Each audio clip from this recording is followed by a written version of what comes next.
Was a bit worried heading into this matchup, looking at Freo's head-to-head record against Port Adelaide, but gonna squash all that and tell you why the Dockers will break that trend. But first, if you're enjoying our videos, don't forget to subscribe to the channel and like the video and comment down below and give us a bit of love over here at bets.com.au. Now, yes, a 6-2 head-to-head record for the Power, including the last two at Optus Stadium, had me shaking in my boots. But look, the more you dive into this game, the more you see why the in-form Dockers, after their big win against GWS last week, will roll on to their second consecutive victory. Look, goes from bad to worse for Port. They've been clobbered by 70-plus points in 2 of their last 3 games, both against quality opposition. And they head up against the Dockers this week, and it is shaping up to be another loss for them.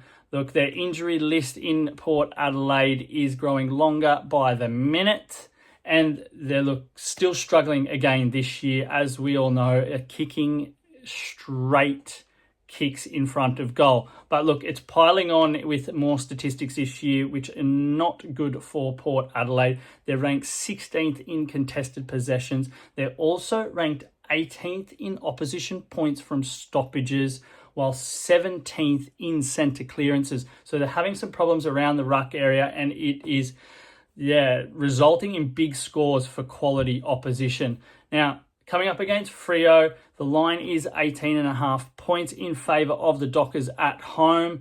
Look, you could lean towards a 40-plus win for Fremantle, but I'm a little bit scared just because they have been a little bit inconsistent this season, to say the least. So I like the safety of just the 18.5-point line. They should cover that fairly easily against Port. Now, when it comes to a team total, I'm liking Port Adelaide under 73.5 points.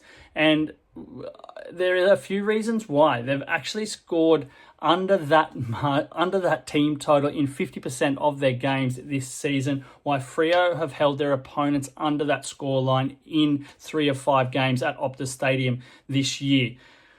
When it comes to player props, Caleb Serong had 36 disposals last week. He's had over 30 disposals in 50% of his, or 4 of his last 8 games. So I like Serong to control the midfield in an area where Port are absolutely struggling. And they will then keep Port Adelaide's score below 73.5 points and go on to win by more than 18.5 points. So there you have it. Just remember, gamble responsibly and happy punting.